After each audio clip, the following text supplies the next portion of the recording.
things people talk about in Saturday success, all of the elements.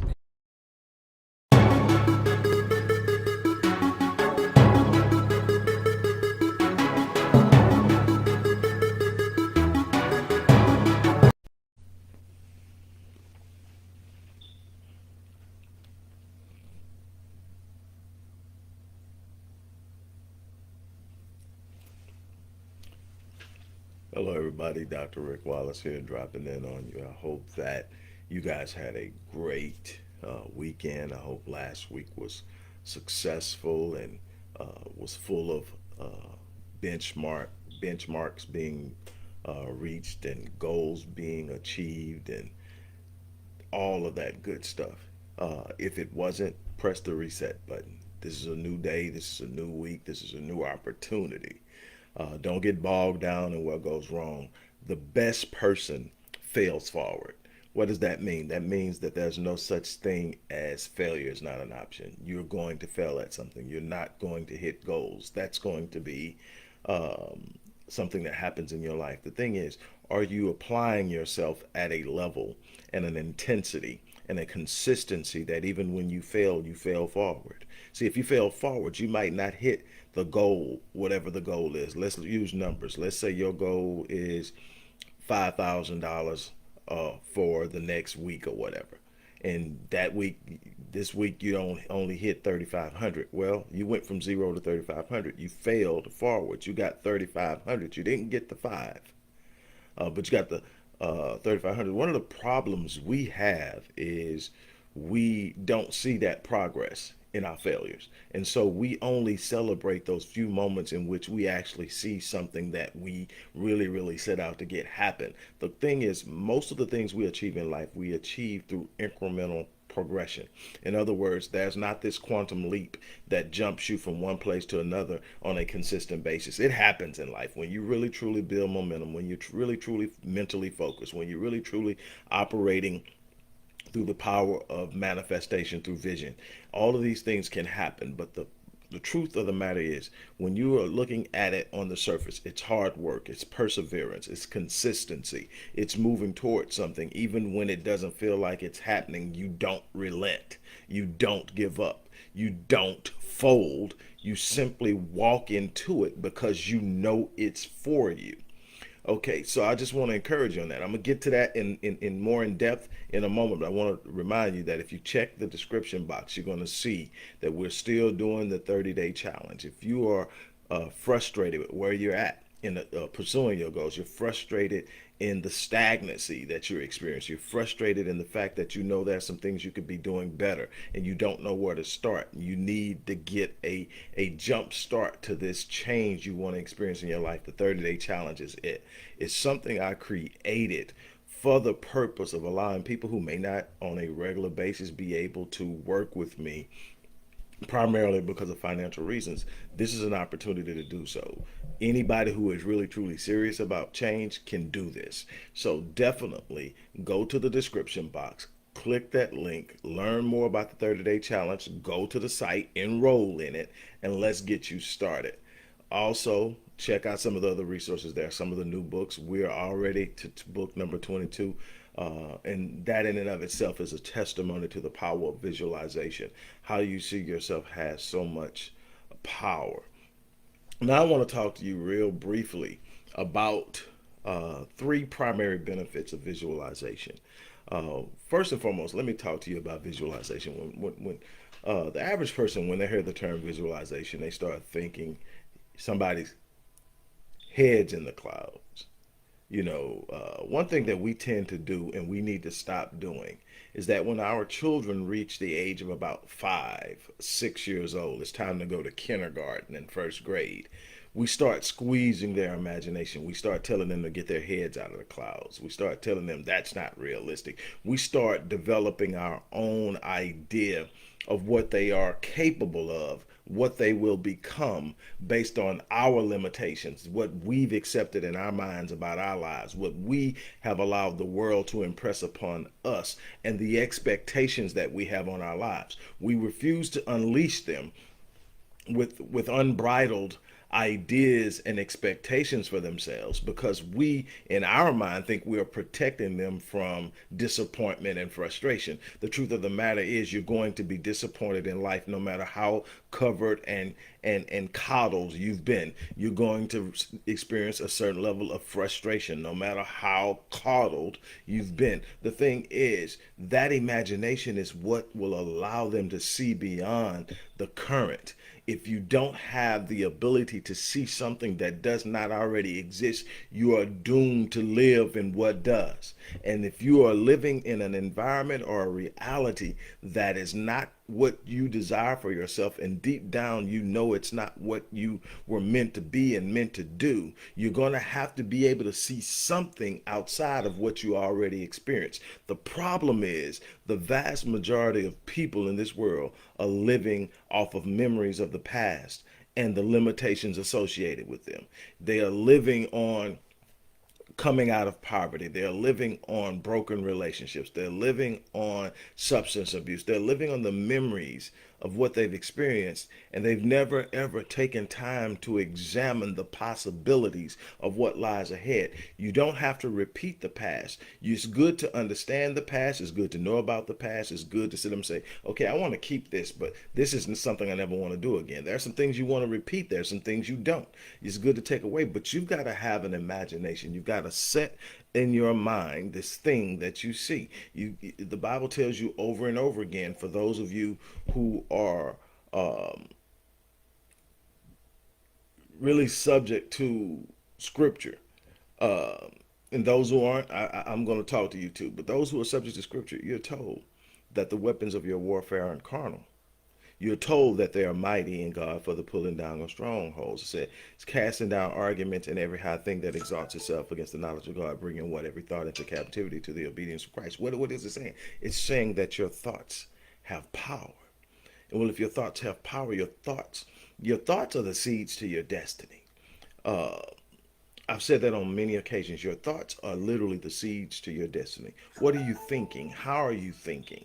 Not what are you going through, because what are you going through is temporary. See, your spirit, it knows something, but if you consistently flood your soul with memories of the past, it weighs you down and anchors you in the past, and you consistently repeat something. You got to see something beyond what you're currently experiencing. And here's the thing, you've got to see it at a level that it produces the emotion that will be present if you are actually living in it. And there's a way of visualizing on that level. There's a way of quieting your space and spending some time thinking about what it is you know you want to become, what it is you know you want to do, what it is you know you want to feel and be and become. See, it's always about what you're willing to become. You don't get what you want, you get who you are. So if you don't have what you want, you need to become somebody who's capable of having it.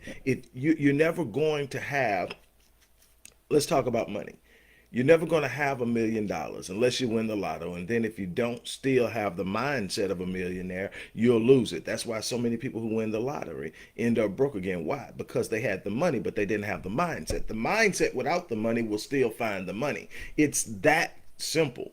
Now, the process is what most people get bogged down in, and what most people balk on. Most people balk on the process. Most people get to a point and they sit up and say, well, I visualized it and I thought about it and I tried to manifest it and it didn't happen. See, the thing is, we live in a microwave society. We live in a society where we want everything to happen now, and we've been told that it should happen now. We sit up and we get on social media and we see all these people talking about how successful they are, showing you their houses, their cars, showing you how they made this amount of money this way, talking about them, and never ever sharing with you the journey that it took to get there. If they really truly are successful, there's a journey, that's a story behind their glory. There is a time of failure, a time of delay, a time of disappointment, a time of really truly having to grind it out that they haven't shared with you. So you get this idea that if it doesn't happen overnight, it's not meant for me. See, no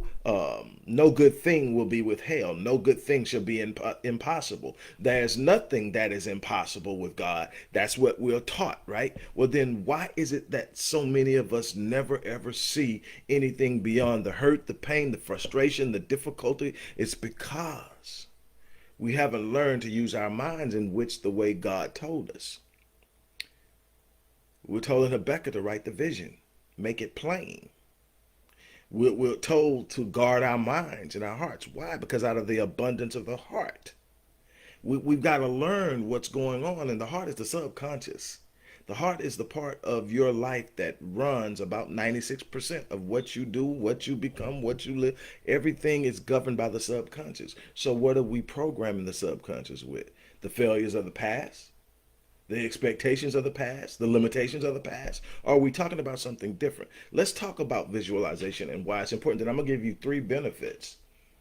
And I want to focus on the second benefit, but I'm going to give you three benefits of visualization. At some point, all of the things, at some point in the past, all the things now that we take for granted, cell phones, lighting, central air conditioning, all of that was considered impossible. It wasn't even fathomable. Riding in an airplane, traveling around the world at unbelievable speeds in a metal device with thousands of pounds of luggage and several other hundred human beings all on board at the same time, and we're flying through there. That was at one point considered impossible. A matter of fact, when Orville and Wilbur Wright started talking about it, people told them they were crazy. You know how many people who have produced realities that once were considered impossible? I want to talk about one specifically. And up until 1954, you heard me share this before, I'm going to share it again. Up until 1954, the belief was that you could not run a mile in under 4 minutes. It was impossible. That was the belief. Nobody had ever done it, and it was considered impossible. But they doubled down on the negative belief about this particular benchmark. The belief not only was that you could not run a mile in under 4 minutes, but that if some kind of way you miraculously did run the mile in 4 minutes, you would never live to celebrate it because you would die. Your heart would literally explode from the exertion. So I wonder how many people were actually on pace to run it, realized they were on pace to run it, and the fear of dying stopped them. But that's neither here nor there because we'll never know. Here's what we do know. In 1954, Roger Bannister ran the mile in under 4 minutes. Now, here's the unbelievable part. When people ask him what he did differently, when people ask him how did he train for it, Roger said, I ran the race under 3 minutes 1,000 times in my mind. So by the time I stepped on the track today, I had already run the mile in under 3 minutes 1,000 times.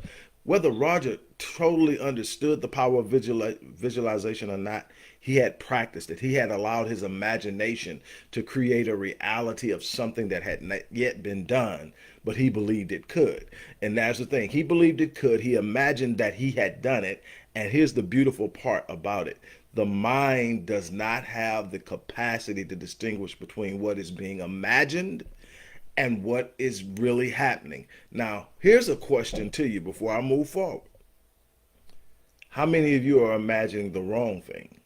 How many of you are giving time and energy to the negative, the wrong, the heavy, and that's creating your reality? You're allowing your current situation or your past experiences to dictate your thought processes, and you're perpetuating the very thing you don't want. One of the things we learn when we talk about visualization, we talk about the power of manifestation. When we talk about the law of attraction, one of the things we talk about is that you don't focus on what you don't want. You focus on what you want. When you focus on what you don't want, you give what you don't want power. You end up manifesting the very thing you don't want. Focus on what you want. You've got to learn to look beyond the situation and the circumstances. One of the things that people have often asked me is like when I've been at my wit's end, when I've been in some of the worst situations that you can imagine, when I was at my lowest, people would look at me and they would see a smile. People would look at me and I was still serving the people. And they would ask me, how is it that you're going through this and you have the audacity to smile? Are you in denial? I'm like, no, I know what's going on. I know where I'm at. But see, I'm not living in this moment. I'm operating in this moment. I'm living in my destiny. I'm living in the future of what will come. I'm living at a point when I finally met my wife and I'm married. I'm living at a point when my business is actually producing a profit. I'm living at a point when I'm supporting my not only myself but my family. I'm seeing what the manifestation of me falling and coming out of. See, the thing is, people are so afraid to fall that they don't take steps. They don't walk out into the vision. They don't take steps. They're sitting there hoping and wishing. They want someone to lay this clear cut path where there's no risk. And so they sit there and they wait and they never move. So you got to step out into the vision. You got to step out to the shadows of what you know is out there without having a clear visual path. That's what faith is. Faith is the substance of things hoped for, the evidence of things not seen. See, you're looking at what's seen and you're missing the point of faith in operation in its totality. You're sitting up and you're waiting for a path to be laid from you instead of blazing the path yourself. That's what Roger Bannister did. Now, check this out, though. Check this out. After Roger Bannister ran the mile in under 4 minutes in 1952, over the next 2 years, somewhere close to like 200 or something people or more ran it. By 1972, several thousand people have ran it, over 20,000 people plus. Now, we're at a point now where high school students run the mile in under 4 minutes. Something that was once deemed impossible has become common ground. And it was because somebody envisioned it. They literally didn't change their training. They simply saw themselves doing it to the point. Here's another thing I'm going to tell you about visualization. That was a study done some years ago, and they took basketball players who were struggling with their free throws. They split them in half. One half shot 1,000 free throws a day with a free throw coach, with a shooting coach, and worked on their form, worked on their technique, worked on all of that. The other group wasn't even allowed to pick up a basketball over the course of this study. They were simply taken into a room, and for a couple hours a day, they envisioned themselves shooting the ball perfectly and the ball going in every time. When it was over, the group that had not practiced physically at all but simply visualized it performed significantly better than the ones who had been shooting. Why? Because they saw themselves shooting perfectly every time. The other group was, while they were trying to get better, was seeing themselves miss a lot more than they made. And it sank in and it became a psychological block. You've got to be careful. Envision it. Sit down. Spend some time with yourself. Spend some time with God. Allow God to pull back the veils of your current reality to show you the possibilities of your tomorrow. Use your imagination. Unbridle it. Unleash it and create. Now let's talk about the benefits of visualization. The first thing is, I find when people come to me, one of the first problems we have is ambiguity. This ambiguous idea of what they want. You ask them what they want and they aren't clear. They aren't clear with what they want. They know they want something better. If it's financial, you can tell them, I want to be financially successful. What does that look like? They don't know. They just know it's got to be better than where it is. That's a problem. You need clarity in your vision. You need clarity in your expectations. You need something that when you hit it, you know you've hit it because it's so clearly implanted in your mind and on your paper and on your wall. Wherever you've written it down, you can go to it and say, this is exactly what I'm looking for, and then you can have it. Let me tell you something. You've got to have the clarity. That's the first thing that visualization does. It allows you to go into a place and get into a space where you start to pick out the nebulous implements and elements that are clouding your idea of what you want in life. Because if you don't know what you want, it's hard to hit it. You can have this, imagine your destiny is on this wall. Look at the wall closest to you now. And the picture, nothing on it. It's just a big space. Now picture a target or a bullseye the size of a quarter on that wall. That's your destiny. So you know how focused you have to be to hit that? Do you think you can hit that bullseye if you don't even know where it's at?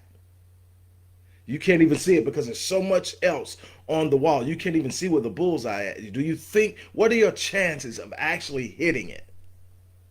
Your soul knows what it wants, but it needs to be experienced from a visual perspective. So, what do you need to do? You need to visualize what you want. You need to go into it. And see, we've been almost shamed into a state of embarrassment when it comes to visualization. That's not being realistic.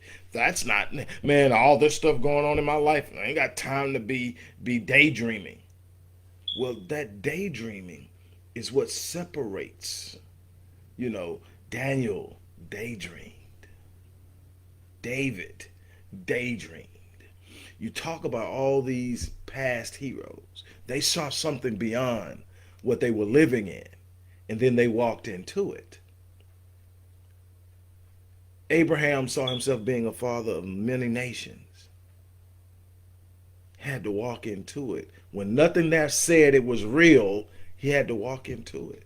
And that's what this imagination does. That's God gave you an imagination for a reason. Why? Imagination took you outside of the confines of your current reality and showed you the ability to explore the realities that live beyond it, that exist beyond it, to be able to start the manifestation process. So the first benefit is clarity.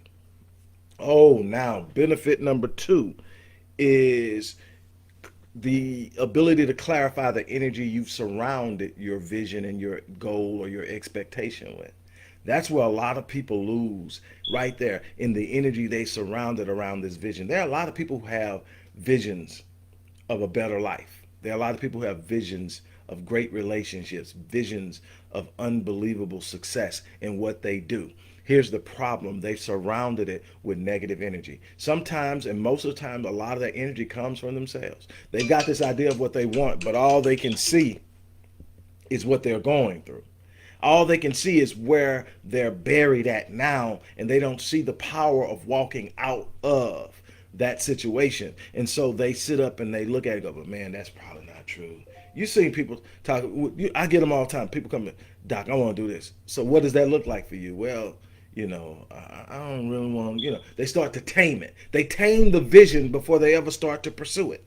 They have it in their mind and they see it, but the moment they have to talk about it, the moment they have to examine it and explore it, they start to tame it. Why? Because the idea of achieving it is something that doesn't align with where they're at and where they've been. And they don't understand the power they have to walk out of yesterday into tomorrow and live a completely different life. So they start to tame their vision to be more in alignment with what they are, so that first of all, they can reconcile it. And they also don't want anybody else to say, man, that's crazy. You ain't never did, and that's the other part that it allows you. It allows you to see the negative energy you have surrounding it coming from other people. There are some people out there that will literally make it their life's work to tell you why you can't do something.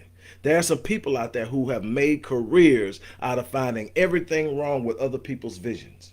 And you have to be able to identify those people and extract them from your periphery. You need to take them out. It doesn't mean that you can't love them, but you got to learn how to love them at a distance. Why? Because their very presence is bringing you down. There are some people you love with your life. So some people that you may have brought into this world, or as a man created and are literally a seed, that don't have the right energy for you. You've got to learn how to love them at a distance. Why? Because once you brought them to adulthood, you've given them everything you have, and they don't have a right to come in and suck the life out of what you are becoming still, because they have chosen not to take what you've given them and do something with it. You've got to also be able to push those people who want to consistently remind you of what you used to be, who you used to be, with some of the poor decisions you made in the past. You got to sit up and say, I'm not that person anymore. And anybody that's focused on reminding me of what I used to be can't truly embrace what I'm becoming, becoming, and I've got to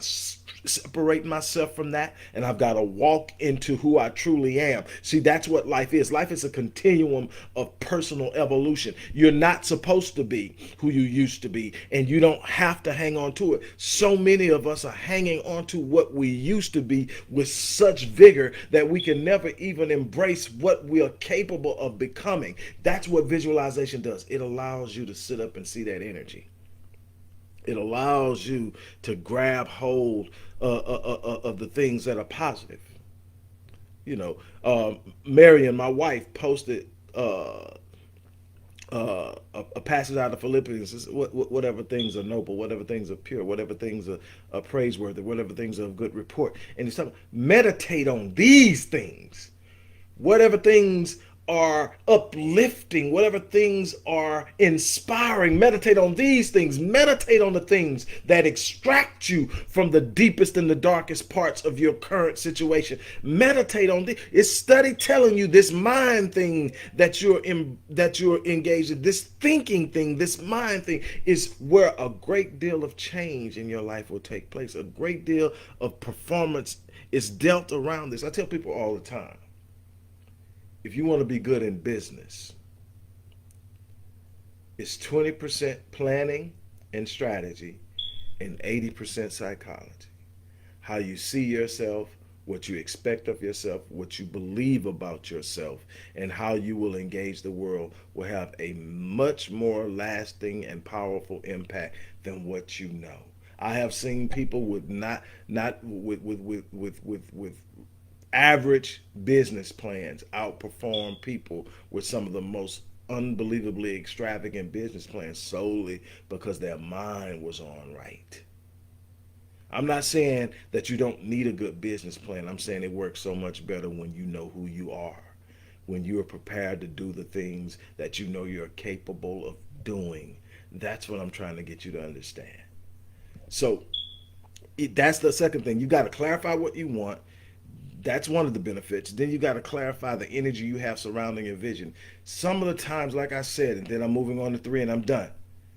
A great deal of the negative energy we have around our vision is coming from ourselves because we're still trying to see our vision through the lens of our failures in the past, through the lens of our hardships in the past, through the lens of what we used to do and where we've been instead of where we're going and what we're capable of. We're not seeing the true nature of the design that God has given us, that there's something exceptional, extraordinary, and phenomenal in our very makeup, that we are literally genetically predisposed to success when we pull back the blinders of our disappointing past and start to see the unescapable, unparalleled light of what's possible in the future. You've got to understand that you cannot be anchored by your past because you're living in the archives of what has already happened.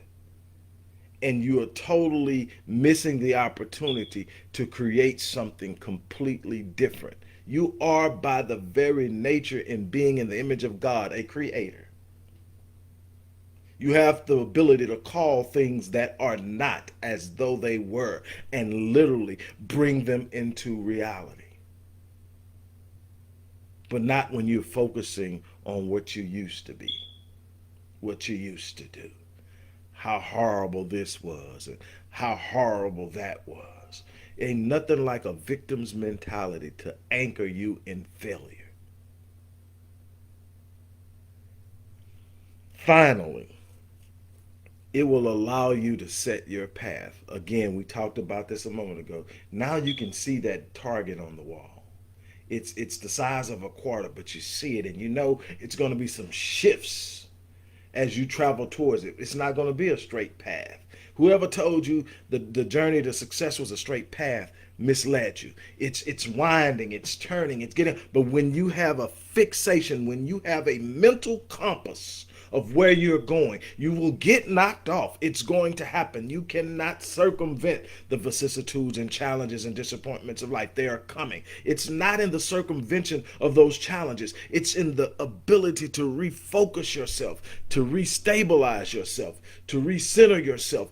Take another look at the destination, that target on the wall, your destiny, and walk into it. That's how it's done.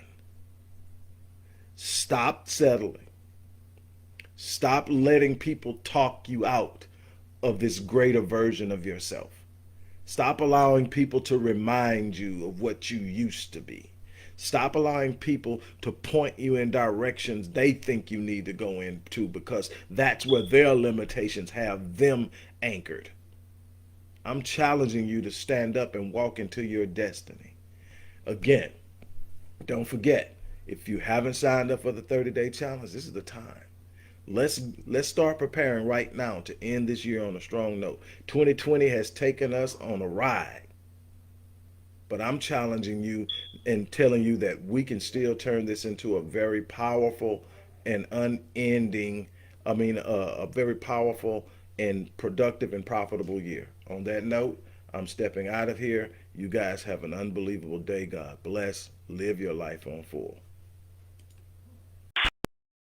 Hello, everybody. Dr. Rick Wallace here, dropping in with a little special announcement. For those who have followed me for any stretch of time, you know, outside of the businesses that I run, like Myriad Business Solutions, the Visionetics Institute, Odyssey Media Group, I also do a great deal of work inside of the inner city communities in Houston, Dallas, and other areas.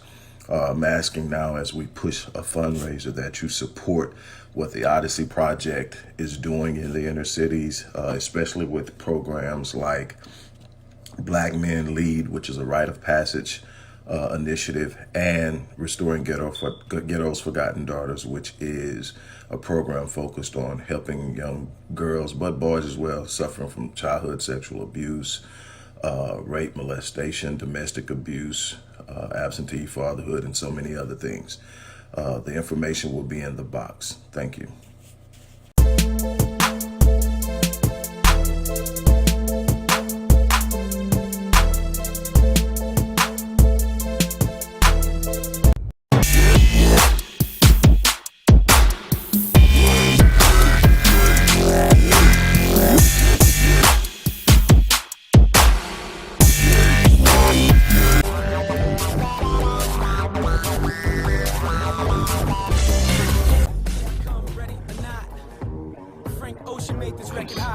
From a conceptual perspective, things people talk about a desire to be successful. All of the elements